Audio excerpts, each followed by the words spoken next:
A field of 144 of the best professionals and amateurs from around the Met area convened at Sleepy Hollow Country Club in Scarborough, New York for the 96th Met Open Championship sponsored by MetLife. The 3-day, 54-hole stroke play championship is the biggest and most prestigious event on the MGA calendar, and this year drew one of the most exceptional fields in its history. Sleepy Hollow is celebrating its centennial this year, and the 6,797-yard par 70 layout, designed by legendary architect C.B. Macdonald, which just underwent a restoration by famed golf course architect Gil Hands, more than stood up to test to the best professionals and amateurs in the area. Entering today's final round, 21-year-old pro Morgan Hoffman of Arcola held a one-stroke lead over a trio of other pros: David Schuster, Del Ponchak, and Joe Horowitz. It was going to be a final day shootout over the legendary fairways of Sleepy Hollow Country Club.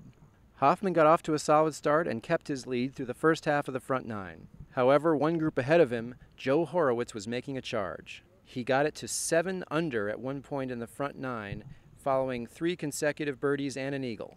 But coming on strong right behind him was Tyler Hall of Darlington. The 30-year-old professional was chasing his first significant victory. He also got off to a good start, going 4 under par through his first 7 holes. After a couple bogeys around the middle part of his round, Hall focused down the stretch.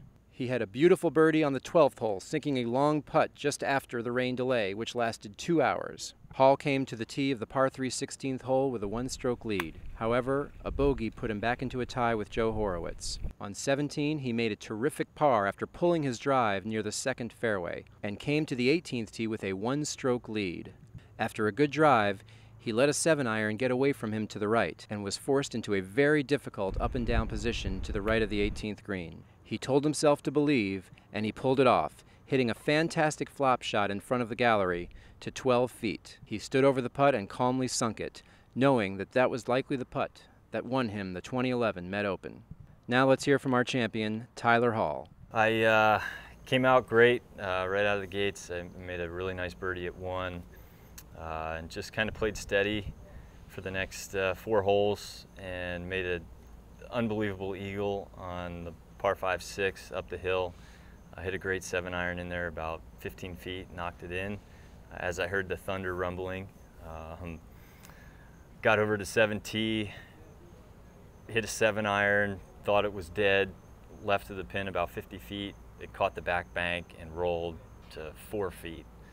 And sure enough, the sirens went off and we were in waiting for the next 2.5 hours, and all I could think about was a 4.5 footer for birdie to keep my round going.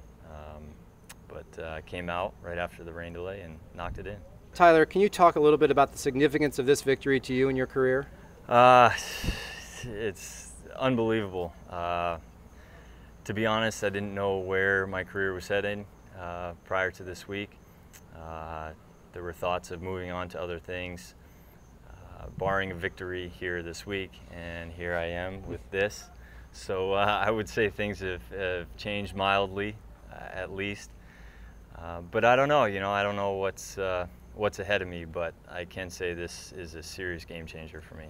Thank you for watching video of the 96th Met Open Championship from Sleepy Hollow Country Club. We've had a wonderful week at this outstanding facility on the shore of the Hudson River. And we look forward to seeing you again next year at the 2012 Met Open from Plainfield Country Club in Edison, New Jersey.